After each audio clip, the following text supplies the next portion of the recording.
So we're doing it at a special time tonight, 6:30, because we have a special guest. We have State Representative Ed Deal from House District 17, and frankly, one of the most articulate and knowledgeable guys on a wide Yeah. range of issues which affect our state. So we're so pleased to have you with us tonight here, Representative Deal. You bet. Great to be back with you, Kevin. So we kind of promised our viewers that we would give them kind of a mini voter guide to the measures, and that we'd also dig into a few issues relating to the election. One thing I want to mention up front, because it's good to mention now and good to mention again at the end, is today, the 15th of October, is the voter registration deadline.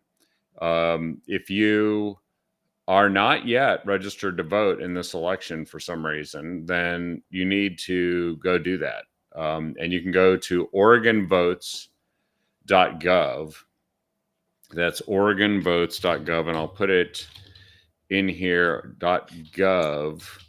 And actually, the first thing you want to do when you get there is just click on the big banner that says "Register to Vote." And I think if you've got a driver's license or a state voter ID, it's super easy and it takes like 2 minutes. If not, then there's a few more steps you have to go through, but that's still the best place to go.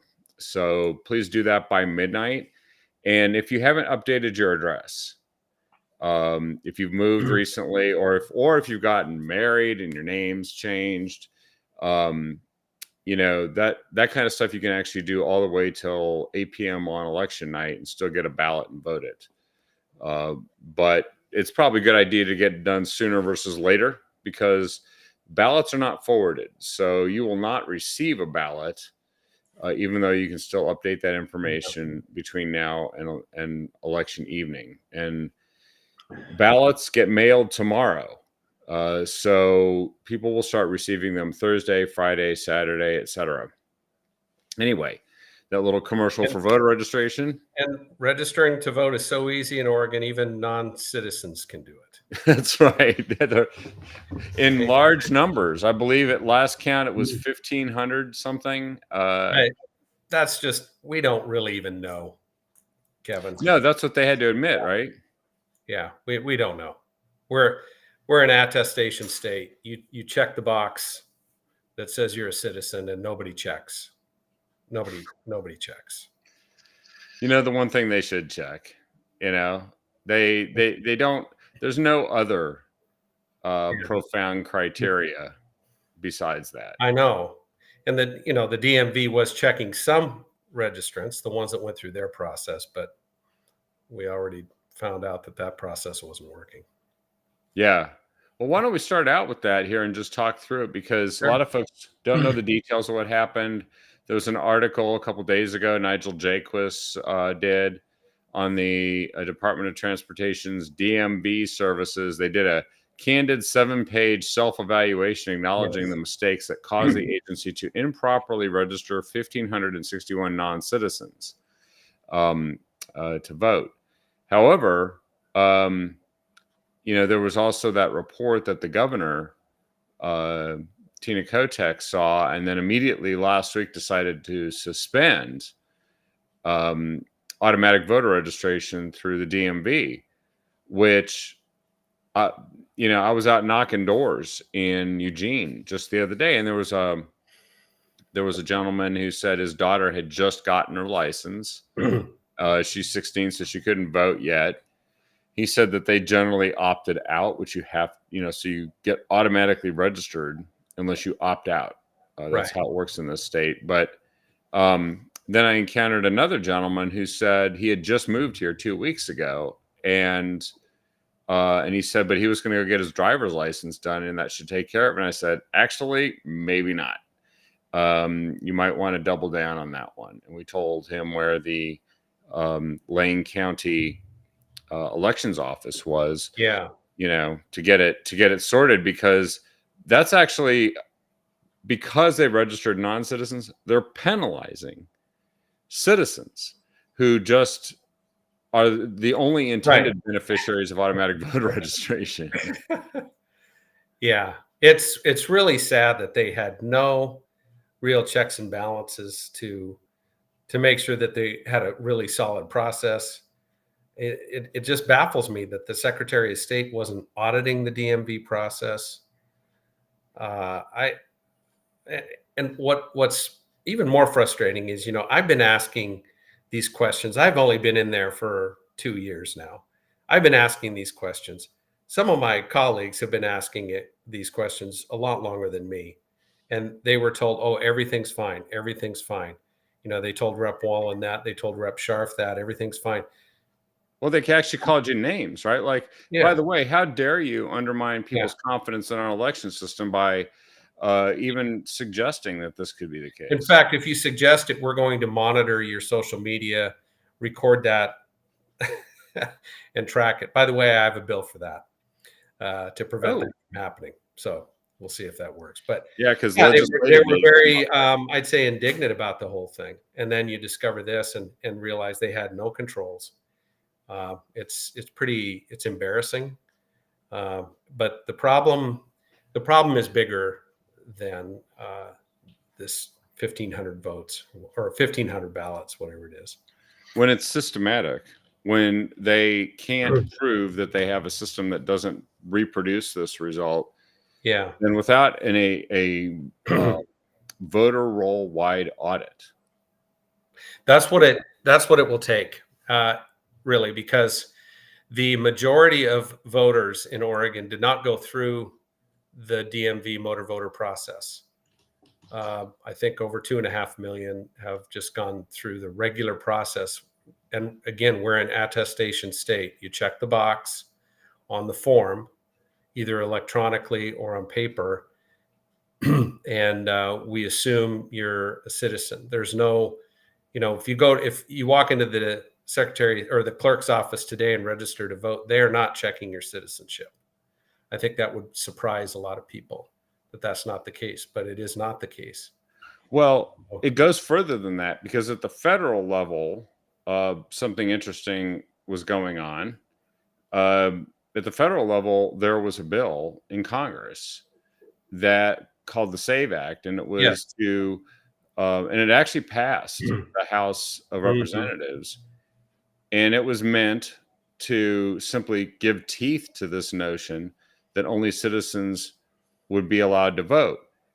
And many Democrats, including Val Hoyle, that's why I know about it, voted against it, saying, well, she didn't explain her vote at all. She just voted the way, the party bosses tell her. But the people who said, well, I'm voting no, the reason why is because it's already illegal, which is like, so if you say the speed limit is 45, but you have no mechanism for systematically checking at all whether anybody is doing 45 miles an hour, and there's no enforcement. It's if the officer stops you and says, I'm concerned you might have been going fast, I'm like, I attest to the fact that I was doing 45 miles an hour, and that's all that it takes. Yeah. That's what we have with voter registration. And you will have people doing 110 miles an hour in a 45. It's just absurd on its face. So some other representatives and I, Rep Junker, Rep Scharf, Rep Reschke, I believe all four of us are going to introduce a version of the SAVE Act for the state of Oregon. So That's great.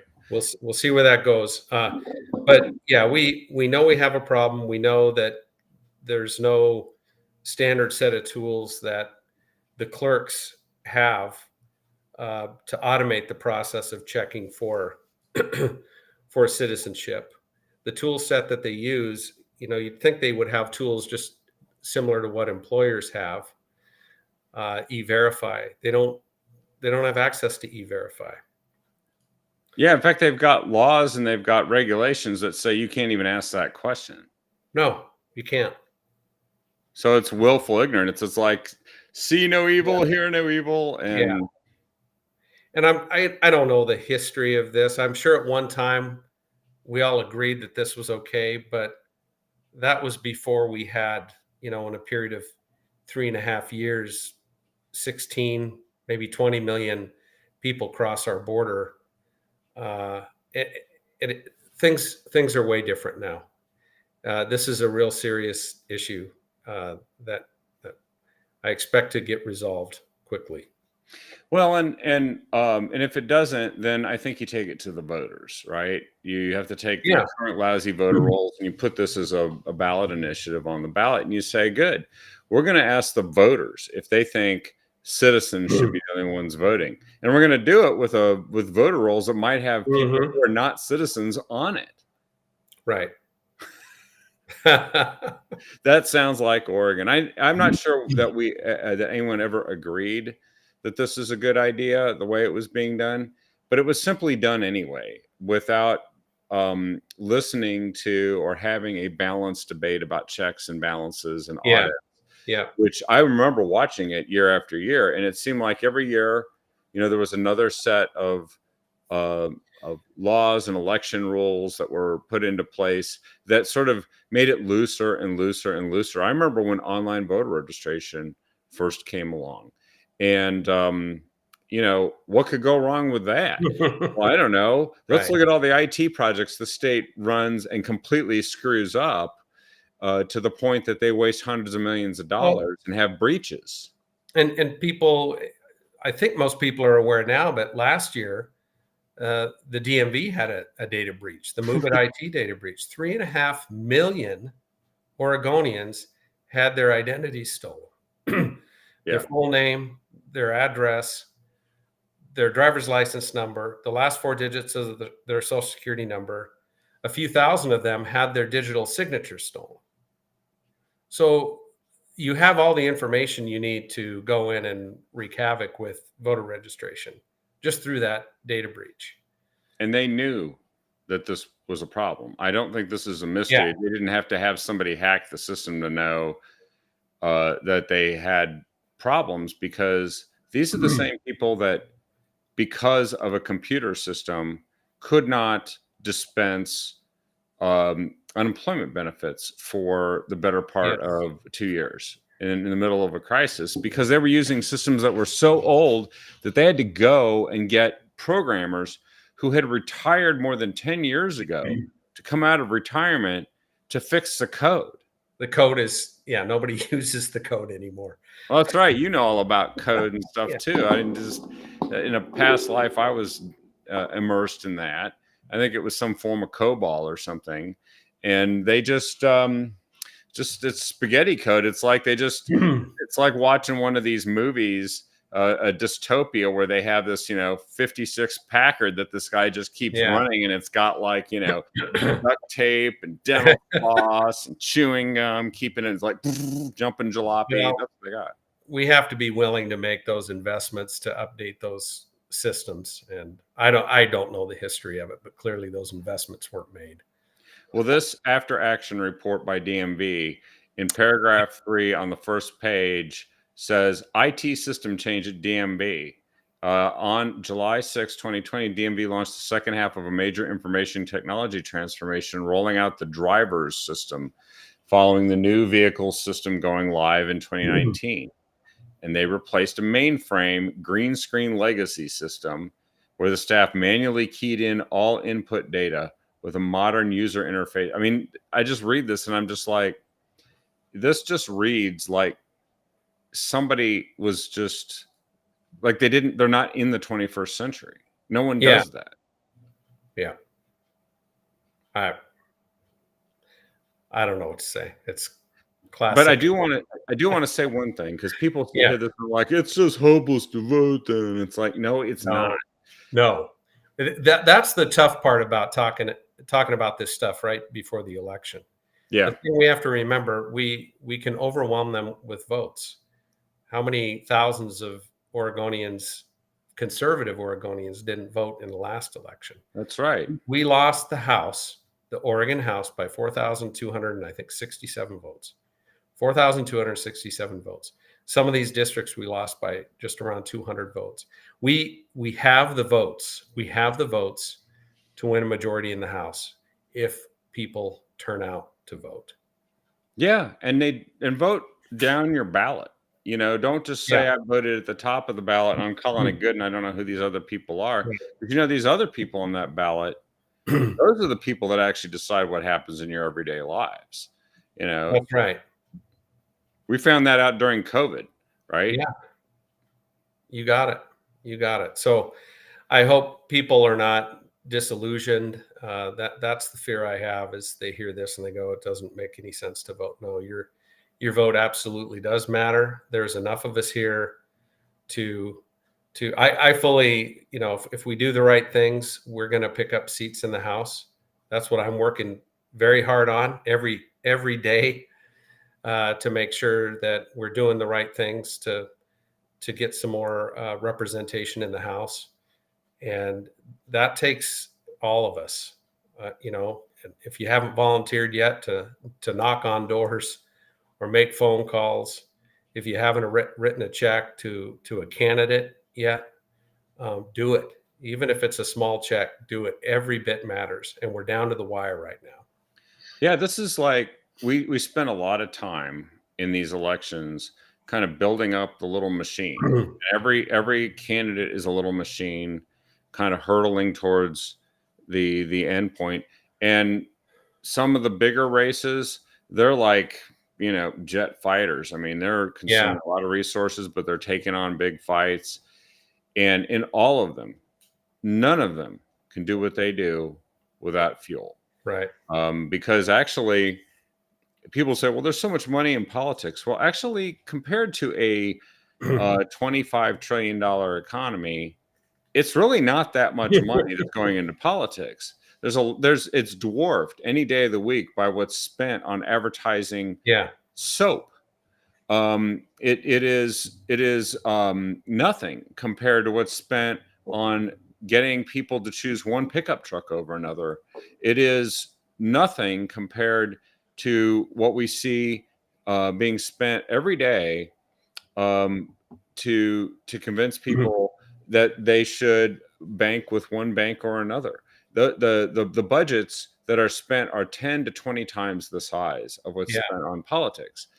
However, the reason why there's money in politics is because the TV stations don't give you free TV time, and the post office doesn't give you free postage. It all costs money to possible. reach people. And most people don't pay attention. They're watching 20 different news sources. Three-quarters of them tell them garbage that we encounter when we talk to them. They're like, you think what? Really? Yeah. Yeah, no. The border's not secure. I've seen it. It's not secure. And fentanyl's coming across it, you know, and so you have to deprogram people, but you can do it if you have the resources to reach people.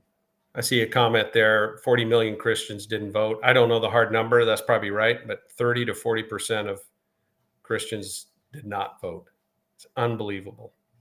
Yeah, and I've knocked on people's doors where they said, I don't think I'm going to vote. And I'm like, then you get the government you deserve. Yeah. That's what you get. And if you think something isn't right, if you think it's a mess, you are not fixing it by saying, I think I'll just let it happen.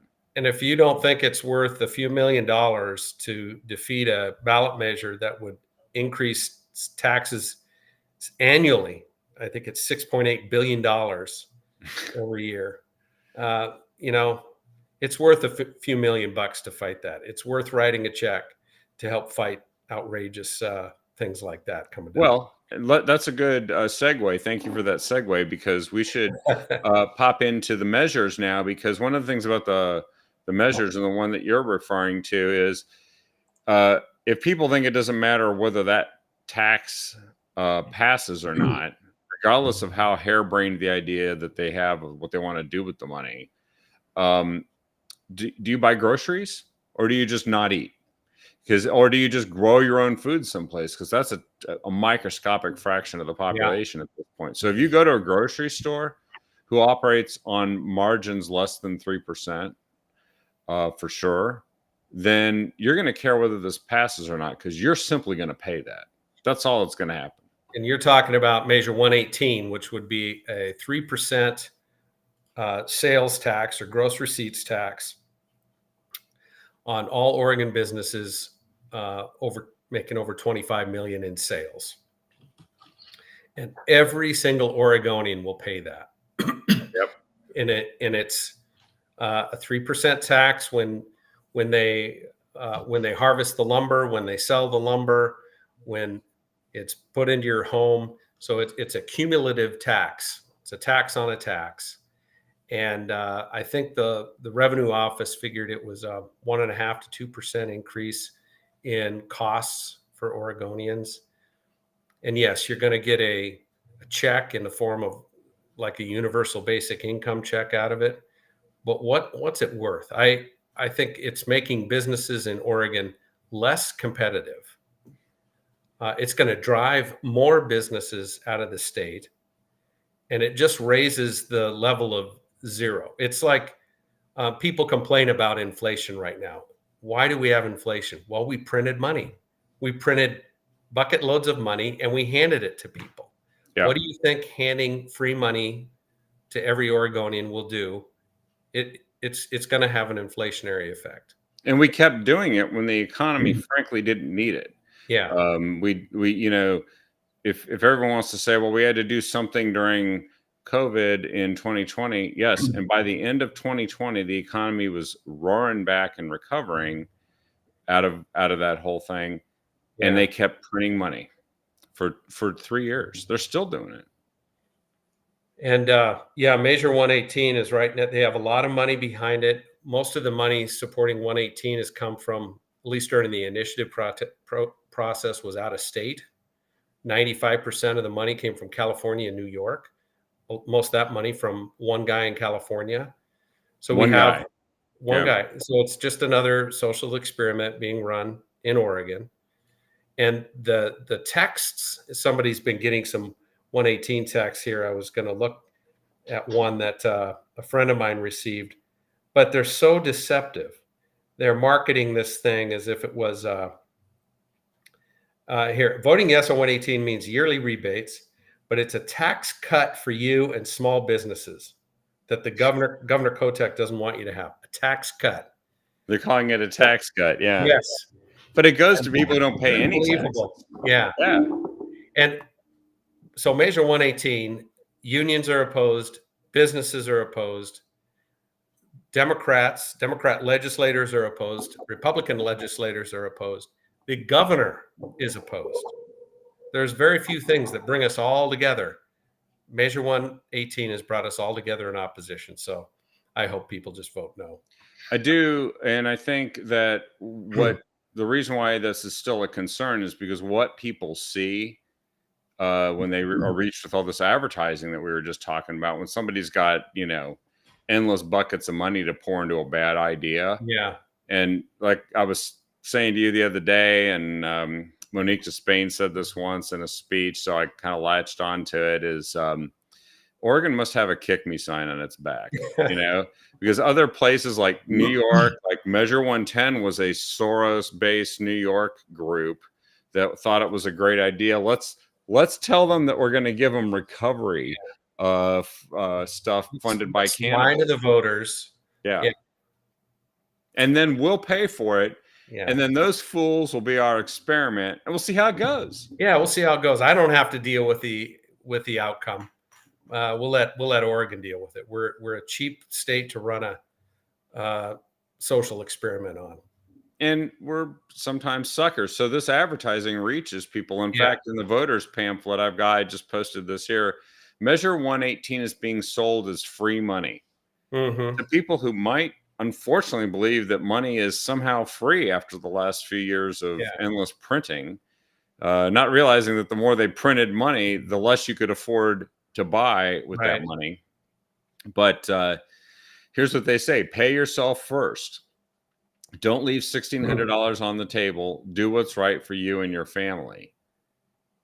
In other words, what's left out of this is screw the economy, the hell with businesses. And by the way, this is just going to turn into inflation that's going to be paid by, you. And it's interesting because the more taxes get raised, the more you find those same states, and this is actually one of the arguments in opposition to Measure 118, the more you find that high tax states seem to be leading the homelessness category. Mm-hmm. Well, so one of my colleagues, Senator Bonham, and I were asked the question about what's your biggest fear if Measure 118 passes. We were in a forum with some hospitals, and my answer was my biggest concern is managing the traffic as businesses flee the state. Yeah. And his was, my biggest concern is managing the traffic as people come into the state to collect these welfare checks. And unproductive people. Yes. Yeah. Yes. Gee, So I wonder if that's homeless the people risk. will find out about it in other states that are drug addicts. I wonder if they'll find out about it. Yeah, they'll find out about it. Yeah. It says here, Taxpayer Association, one of the arguments in opposition, it repeats it 6 times. It says, dead people will get a rebate check. Under Measure 118, dead people will be awarded rebate checks. They're correct. If you were alive for 200 days, yeah, you've established residency. By the way, established residency. do you think a homeless person will be able to establish 200 days of residency somewhere in Oregon? You will self-attest. You will self-attest. Self-attesting, huh? No audits. That's great. Well, the reason why the Democrats are opposed to it, although they're just leaving it to all the businesses to pay for opposing it, which unfortunately is draining Republican coffers, while Democrats go off and win races for office. So they are, opportunists in that regard, but they're opposing it because apparently it would also cut into state tax revenues to the point that it would, that would impact the state budget situation that they're concerned about. Whoever wrote this really did not understand the complex nature of the Oregon tax structure. Yeah. And the revenue office analyzed this thing, and I think it was $1 billion. We're going to have to figure out how to make up $1 billion to the general fund. It's a significant chunk of money. Yeah. Which means we'll have to raise taxes more. We'll have to raise taxes more to make up for the loss in revenue going to the state. It's ridiculous. It's a hot mess is what it is. Well, and they say, corporations need to pay their fair share, and they're the ones that pay for this. And I'm like, you know what? I learned this saying a long time ago. Businesses don't pay taxes. They collect taxes. If they don't do it as a sales tax, then they do it by saying, well, geez, I can't lose money or I have no reason to be in business. So when this additional cost is imposed on me that produces no value for my customers, but I can't afford to lose money in order to subsidize that, I'm just going to have to raise my prices. If I can't raise my prices, if I lose too much money, I have to go out of business or I have to leave the state. It's really simple. That's how the cat tax is being done. That's all being passed on to consumers. This will be a tax on top of the cat tax. Unbelievable. So that's Measure 118. Let me go ahead, and I'm just going to bring up, let's see here. I'm going to put up in front of folks here Ed's Measure Guide. Let me see here. Where do I do that? Used to be easier. Every once in a while, they I have to open it first. Here we go. So I'm going to open it, and it's a really handy little graphic. So let me see if I can get this on the screen here real quick. I'm guessing there'd be some people that disagree with me on my first one, and I understand that. Well, I think that's great because it's why we do this show. We don't come on and just all agree about everything, but we make sure that everybody's smarter when they're done. So let's see. Can you see that? No, I haven't displayed it yet. Give me a second here. Aha, here we go.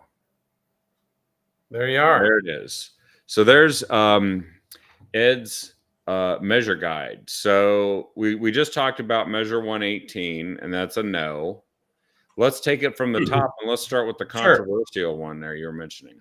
So yeah, 115 would allow the state legislature to impeach the governor, secretary of state, attorney general, treasurer, and bully commissioner. So statewide elected officials.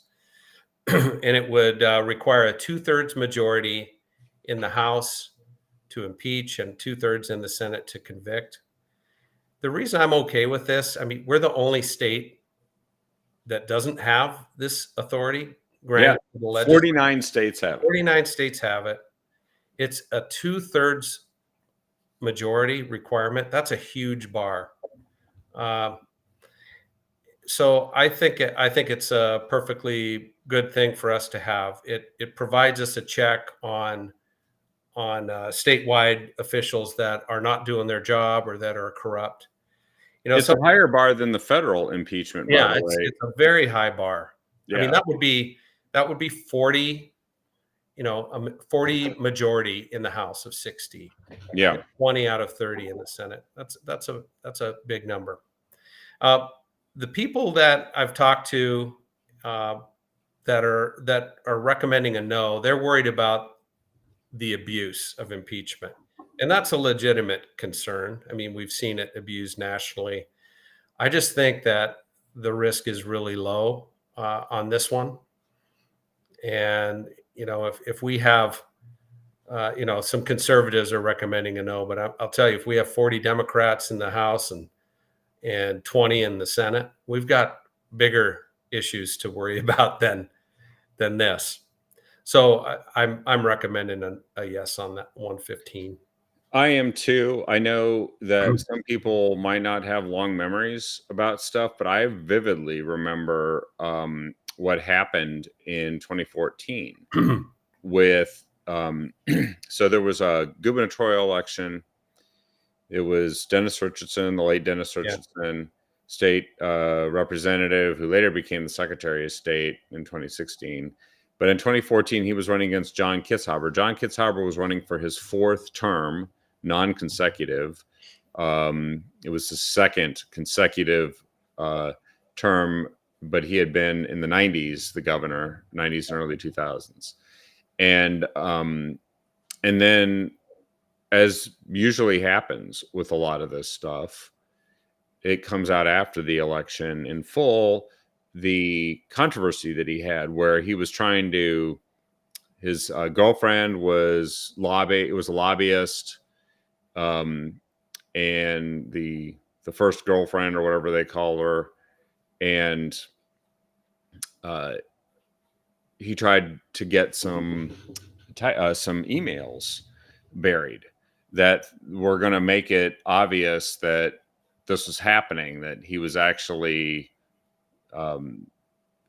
receiving income as a household in order to bend to a certain policy, and it was not being disclosed. And he ended up resigning 3 weeks after he was sworn into that 4th term, and that is how we got Kate Brown, who was the Secretary of State at the time, as governor.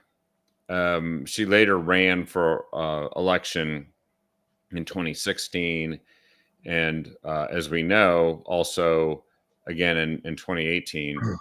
But it was put right in our faces at that time that had John Kitzhaber not been pressured to resign, and I didn't even know what real pressure they had, but there was a lot of, the Democrats are very concerned that this would hang over their entire next election cycle and the legislative thing, and that it would damage them politically. So they pressured him. However, he kind of regretted resigning, and he did not have to resign. And he also could not be impeached. And that's when I first learned that there were 49 states that had it and Oregon did not. And we were powerless to do anything about it, except for holding a recall. Now, we've seen 2 recalls attempts of the governor in 2019 and 2020.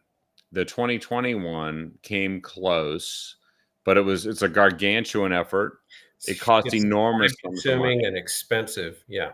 And frankly, there's no guarantee that even if it gets on the ballot that that it wouldn't turn into a circus, and Yeah.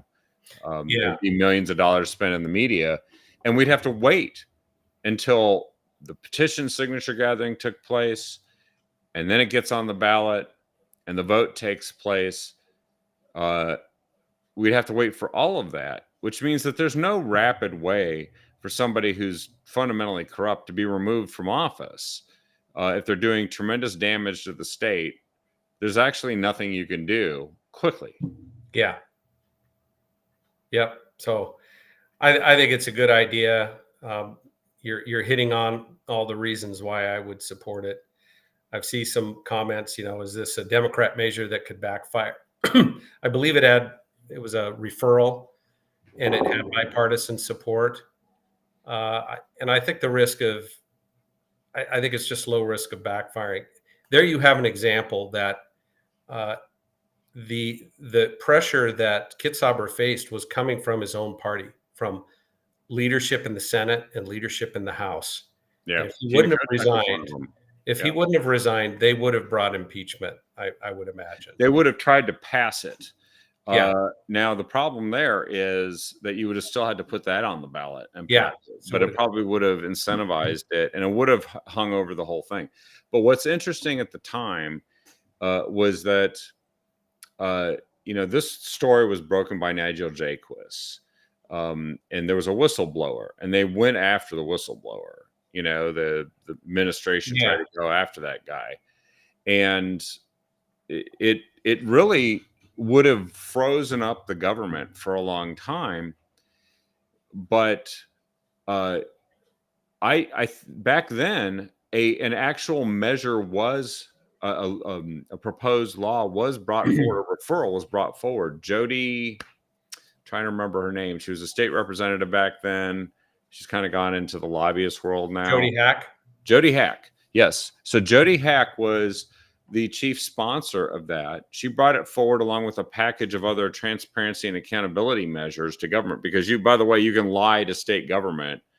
And when you do give testimony, and there's no perjury, you just lie. And we have department heads that lie all the time to the government. And so that was like an example of something else but it was defeated on a party line basis. Yeah. So back then, Democrats were opposed to it. So the fact that they've come around to it means they're coming around to something that's fundamentally a Republican origin idea, dating back to 2015 when Jody brought it forward. Yeah. So there we go. Yes on Measure 115, but you've heard at least an assessment of the counting point of view. Yeah. Measure 116. Yes, I'm recommending a no on this one. By the way, the Oregonian editorial board agrees with me on every one of these votes. Which yeah. No on everything except 115. No on the ranked choice voting, which I was very excited about because I was part of the editorial debate forum that they held to help them guide their decision making. But on 116, this establishes an independent commission of unelected people to establish the wages for elected officials, including state legislators, the governor, and other officials. The interesting thing about this is when I first read it, I go, oh, that's an independent commission that will make recommendations. The legislature sets the budgets, right? We set the budget. So we would vote on it like we would vote on any other budget item. But no, this bypasses legislative voting. What this independent commission says for salaries goes. It's placed in the budget. The legislative authority to set the budget is bypassed. And I just see this as a cop-out. Hey, that's a bad precedent. By legislators who want a raise and are too chicken to vote themselves a raise. So they're going to appoint some independent, quote unquote, independent commissioners to set their salaries for them. This commission, the makeup of it, isn't defined. That will be defined in statute. But you got to, without a doubt, the commission will be made up of people that are appointed that who will be impacted by the salaries they set. Yeah. So, I just think it's a terrible idea. I'm a hard no. I think I've convinced a few of my colleagues to go no on it as well.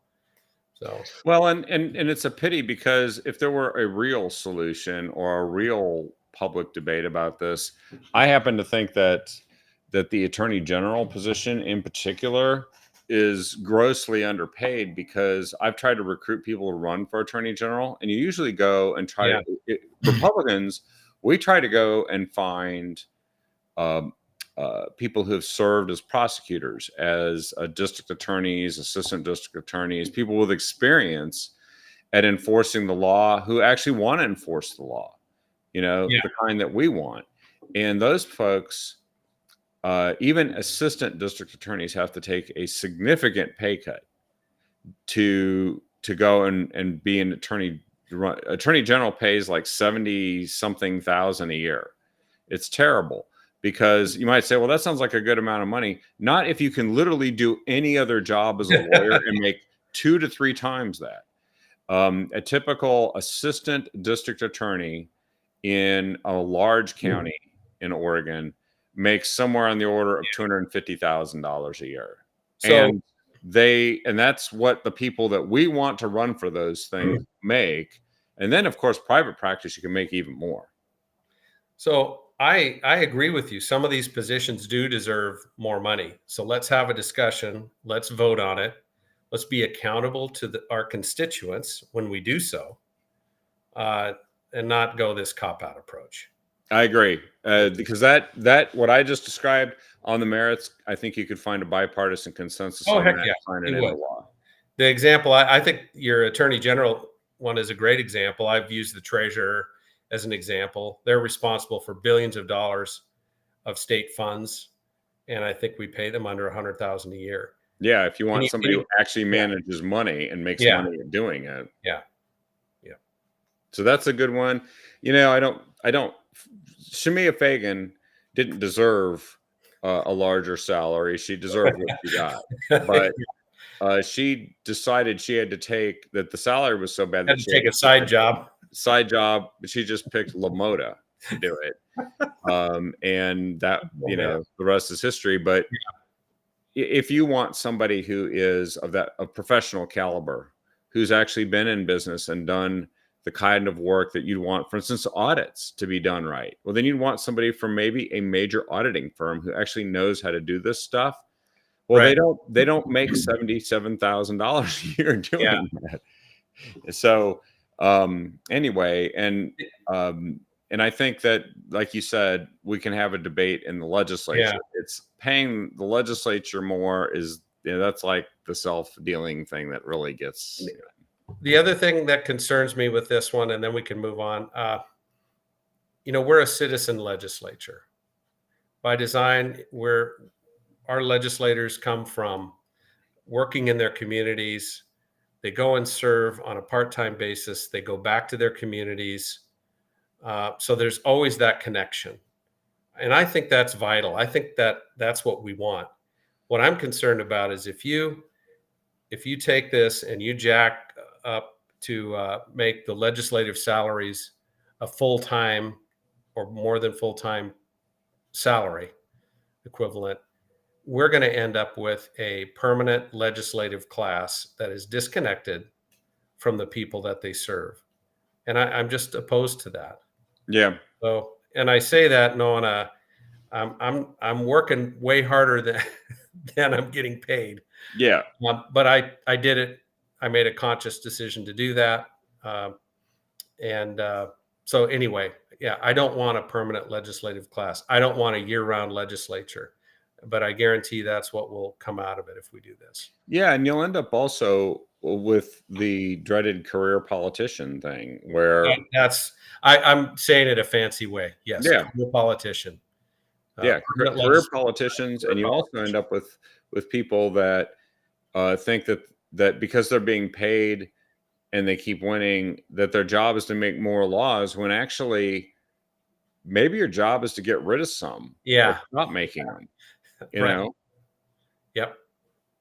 Certainly, in some cases, it would be to seize power back from the executive branch.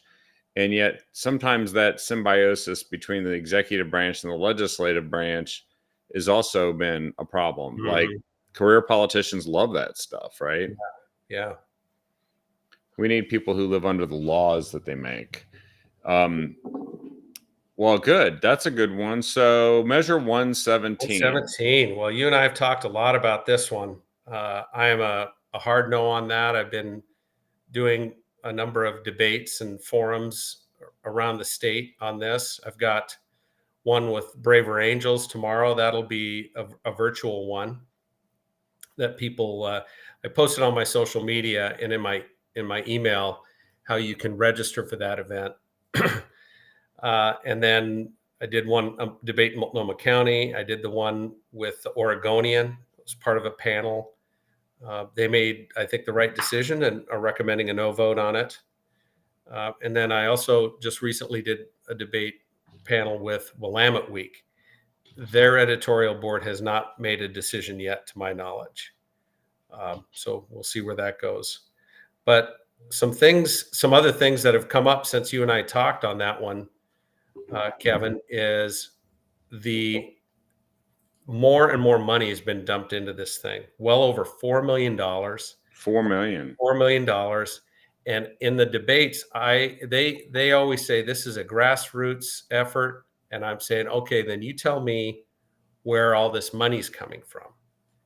And they would never respond to me because they're funneling the money through a 501c4 corporation. We can't see who the donors are. Willamette Week just did an article today. Somebody just posted it. Awesome. Oh, you did.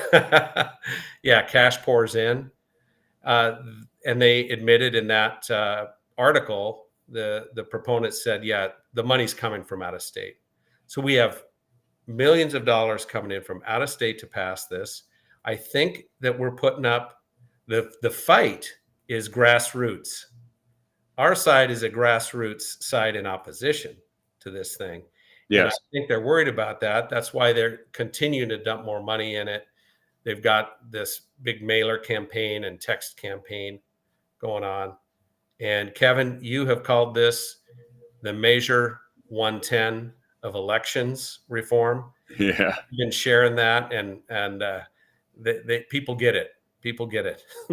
Yeah. It's somebody in another state with a bad idea that's never worked. And by the way, when we've done this before and talked about it, there's all these very, very deep blue liberal bastions that once had ranked choice voting, and they dumped it Yeah. because it turned out to be so confusing, so difficult. It even caused the vote exhaustion issue of people that were least able to cope with it. So low income, people that might have lesser levels of education, minorities were the ones most impacted and saw their votes discarded at the highest rate. Yeah, there's so many issues. There's inherent flaws if you look at the science behind all these different kinds of election systems. There's just some inherent flaws in ranked choice voting, and they came out with an Alaska race. They've come out in these other races across the country. Then you've got what you said. I call that disenfranchisement, where people are more prone to make errors with ranked choice voting ballots, and it's disproportionately impacting people with lower income and less education. It's completely unfair in that regard. Yeah, Plus, and there's an example that Republicans should take note of, but I think based on what we said about happening in all these other towns, everybody should take note of it. Yeah. Most people think that the majority rules, and that you're going to end up with, if there's a blue state, by and large, you're going to have Democrats elected unless somebody breaks through and makes the case strongly. But, there's some decent reliability to that. Somebody's able to try and wants to spend the money and finds the right, combo. You do have, red state Democrat governors, blue state Republican governors. You got that kind of thing, right? But what we saw happen in Alaska was an absurdity of a state that typically votes for president to the tune of 60 to 70% Republican, and then elected a statewide congressional seat as a Democrat in the last election, which when it was because ranked choice voting was implemented just in time for that to take place. And now it's on the ballot this time in Alaska to get rid of it. So a grassroots effort to get rid of it, and millions of dollars of out-of-state money pouring in to keep it in place. And that Alaska, the best way to explain one of the flaws with ranked choice voting is that Alaska election, you had a candidate that would have beat the other two opponents in a head-to-head competition. I think they call that a concurrent winner. He would have beat the other opponents in a head-to-head competition, but he was eliminated in the first round of ranked choice. And you say, well, that's just an anomaly. It's really rare. Well, it's not really that rare when you have 3 or more candidates and you have some strong candidates. It can happen by maybe up to as much as 7% of the elections in those scenarios. So it's a real issue. It's a fatal flaw. And the other thing that's related to that, Kevin, is you have this thing called the center squeeze effect, where the proponents will say, well, this will lead to more moderate candidates and more moderate winners. It doesn't. It leads to more polarization. Ranked choice voting leads to more polarized elections and leads to extreme candidates getting elected. Yes. And because in some cases they can do it with far less than a majority, right? And it's a fact of how ranked choice voting works. And here's and if you question that, well, tell me why the Green Party and the Communist Party and George Soros and other very progressive folks would be supporting this and dumping millions of dollars into it in a state that's already progressive. Do you think they want more Republicans elected? Do you think they want more moderates elected in Oregon? No. They are doing it because they fully expect to get more of these extreme progressive candidates elected in Oregon. That's why it's worth dumping millions of dollars into Oregon. By the way, I'm going to post here also. You mentioned about the Oregonian taking similar positions. I'm posting their editorial on 115.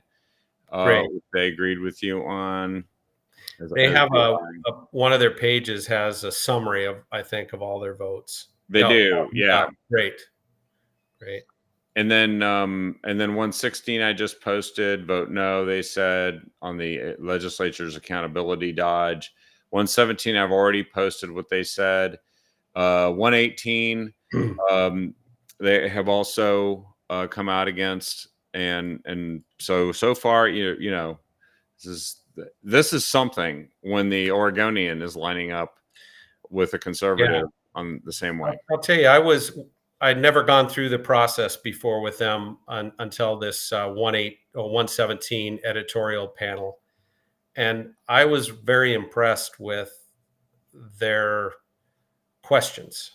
They were informed. They were asking very probing questions to us. And I could tell there was a level of healthy skepticism on this.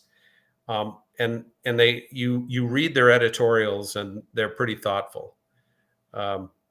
So I appreciated the effort that they put into this. That's good. That's what really is the best way for our republic to function, is a vigorous, healthy public debate. Yeah. And then people speak out and take positions and influence others.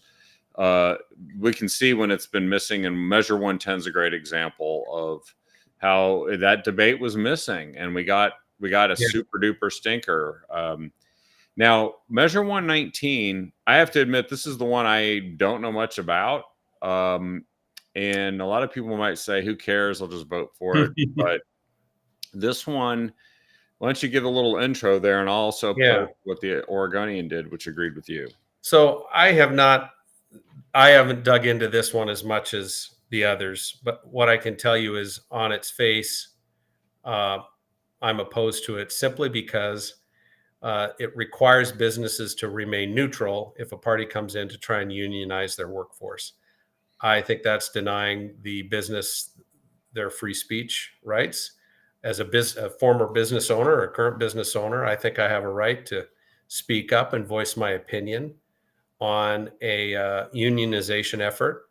And this isn't being against unions. It's just, hey, these things need to be discussed, and the business owner should have a say in that and be able to speak his mind. So that's where I'm coming from on it. I also think this may be a test run to force unions on the broader agricultural community. Yeah. And frankly, what's going on is union membership is in decline. It's in rapid decline, and they're grasping to do things. I see it in the legislature all the The time. private sector unions, and it's also to use Yeah. government power, the Right. licensing of these businesses as a way to force the businesses to comply, which Yep. is a very ominous thing. Yeah. It's one thing for people to have a right to discuss whether they want to organize and form a union. It's another thing to essentially silence and cancel the voice of the businesses that Right. are trying to do business as to whether or not they're what they think about it. So, yeah, there we go. I think that, and by the way, I saw this play out. There was a recall of Representative Paul Holvey in Eugene that was launched by the United Food and Commercial Workers, a local 555, that pushed this as a bill in the legislature. And they say the bill died, and they blamed Paul Holvey for it. They tried to recall him. It didn't work. The recall failed, but he's decided not to run again. So, Yeah. you know, these are little battles going on behind the scenes, but It's pretty amazing because the unions lost one of their hugest champions yeah, because he didn't do exactly what they wanted, I guess. it I was don't an know the overreach details, for but sure. Yeah. huge overreach. So I think when we talked about what we were covering tonight, we said that we'd cover the measures, and so we've just done the 5 measures and shared with everyone your handy list. And I hopefully everybody can see that, but now you also have the information. Let me go ahead and take that off of the screen now and just put us back up there. Oh, you should be bigger. Let me see if I can fix that. Sometimes I don't know why it does that, because I don't want to be that big. I'm not that big. But here we go. There we go. They are. And we talked about what was happening with our election system in Oregon. I think we also said that there's issues that are going to shape this election going into the fall for the state legislature. What are your highlights on that one as we kind of wrap up here? Oh, what's coming up in the legislature? Well, no, what you see in the battle for the state house and state senate. Oh, yeah. And there's also an AG's race. And I know you're aware of the congressional races. I gave a little update last night on House Congressional District 4, 5, and 6, which are the ones that are at stake. Well, I can't get into some of the stuff that I know. I had an update before I got on the phone or on this call with you, Kevin, but I can say that I'm optimistic. I mean, I fully expect if we continue to push through to the finish line on this, I mean, we're going to pick up some seats. I feel it. And my optimism is based on the fact we have some awesome candidates that are working their butt off. I see a general trend within the voters that are really fed up with a lot of things going on in the state. And for example, I'm hearing from some people who are lifelong Democrats who are voting for a Republican for the first time. And so we just need to give them a good reason to vote Republican. and I see that. So I fully expect that we're going to pick up a couple seats. And my focus has been on the House. My Yep. focus has been on the House, Which is where you are. yeah. And So we'll hold the 4 seats. There's some seats that are at risk. Yeah. That the Democrats are coming at us pretty hard on. I fully expect we'll hold those seats and we'll pick up 2 more. There's some pretty crappy candidates that they have too. I think Yeah. the one running against Kevin Mannix seems pretty awful. Oh, she's very extreme. She was the spearhead for the payroll tax that went down in flames. Yeah, at the ballot box.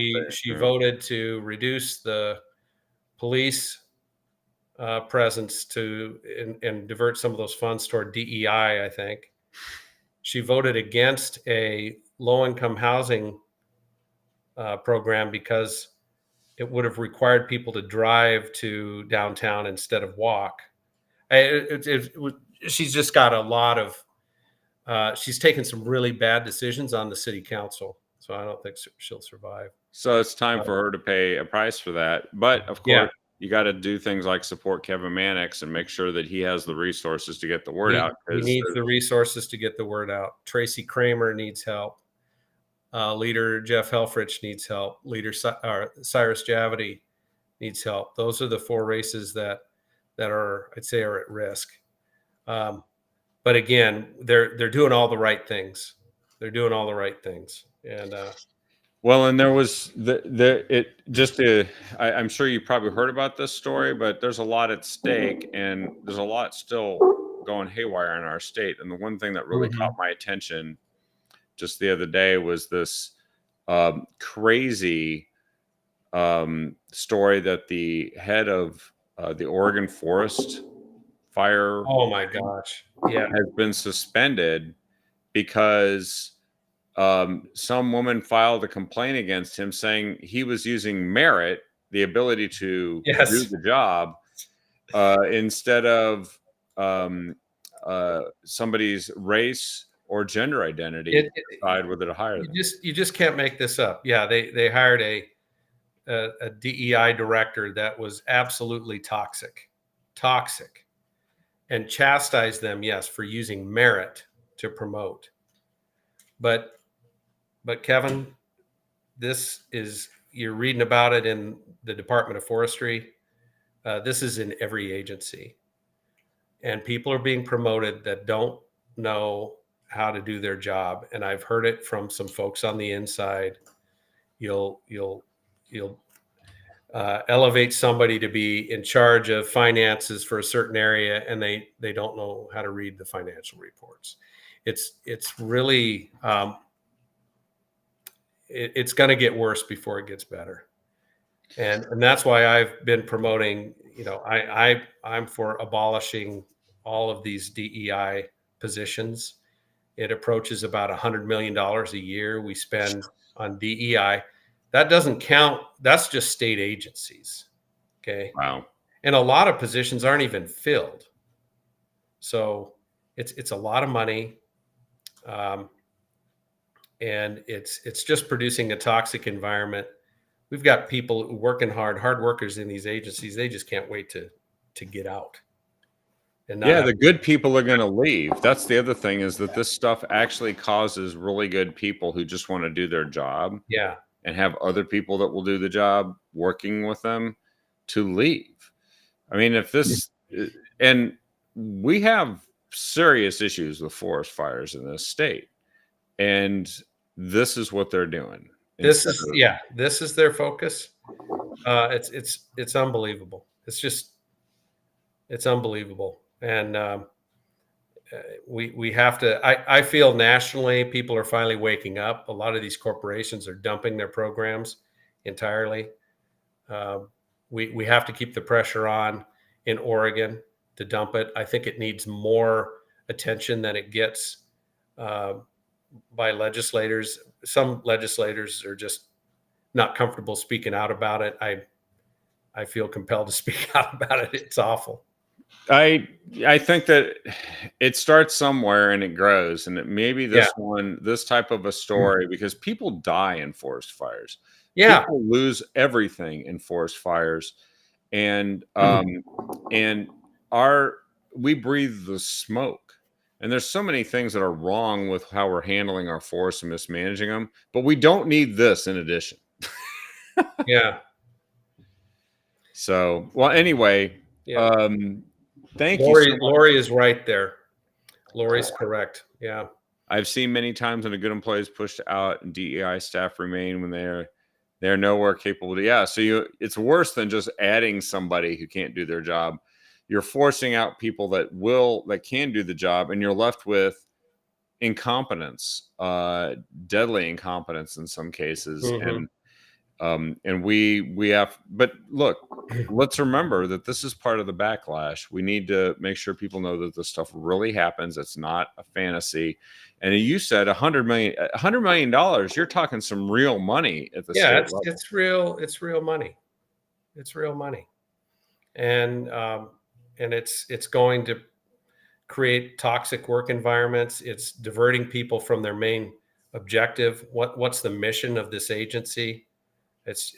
And we wonder why we don't have any agency accountability, and why we don't feel like we're getting a return for our investment, our tax investment in the state.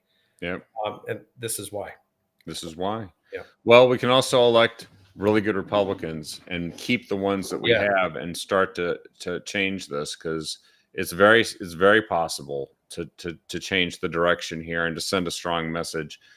So, but I think we just did a nice public service here today, and I want to thank you for being on, because a lot of people get stuck on these measures, and they would like a short study guide. And that's what sounds like. They can watch this show, and they just got all their answers, Yeah. and they got infotained too, by the way. And I'm happy if people want to reach out to me via email, or my phone number is also on my website, eddehl.com, EDDIEHL.com.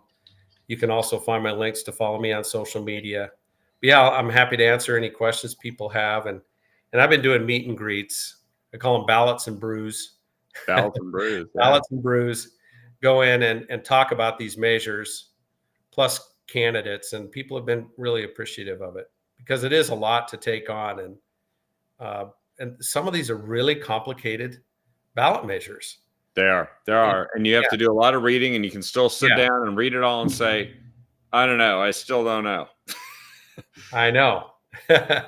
And it delays. We found people turning in their ballot, when actually, if you want to make life easier for Republicans trying to get elected, who have a fraction of the resources the other side has for, say, get out the vote, make it easier for us to get your vote out by turning it in as soon as possible. As soon as possible. As soon as possible. And then and by the way, we also, it stops the phone calls and the messages that you get, because we only send it to people who haven't voted yet. Because here's what happens as a candidate. I know we have data the Secretary of State provides on a regular basis, who's voted and who hasn't. I can't tell how you voted, but I will know that this household voted. That's one more household, like you said, Kevin. I don't have to phone. I don't have to call. I don't have to knock on their door. I can focus on those households that we know we need to win. So it's important. And the ones that we need to talk to that might not vote can make the difference. The 200 votes that you talked about in one of those races in 2022, that could have easily been, if 200 people had not wasted our time and turned in their ballots, we could have spent time on those 201. Like John Masterman is running against Wah Wen. John Masterman lost by about 900 votes, and he says, "Man, I'm coming back at it. I'm coming back at it." He's working that district hard. He's doing a great job. He's running a great campaign, and it's 900 votes difference. I think they even know what 900 doors they need to knock on. Yeah, that's really just a few neighborhoods to make that change. Yeah, a few neighborhoods. Well, again, thanks for being on. Really appreciate it. And always, you're masterfully informative, and you break it down for everyone in a way that they can all understand. I know everybody appreciates it a lot. So, Well, thanks, Kevin. And anytime. You bet. and please, everyone, share this show with everyone you can, because it can't be your little secret. You got to let folks know, because they're sitting around asking for these answers, and we have them. And we even make it somewhat entertaining when we talk about it. So, but thanks again for watching, and we look forward to the next episode of The Captive Audience tomorrow night. Sonny and Don will be back, and I promise you next week we'll have some good ones. I think I'm going to have Dave Huguenot on, who's going to talk. He always has interesting things to share about what's happening at the presidential race, insights that you can't get anywhere else. And he's due. It's been a couple of months, and in politics this year has been an absolute lifetime. It's been like 10 to 20 years, like decades, you know? Yeah, this is wild. Yeah.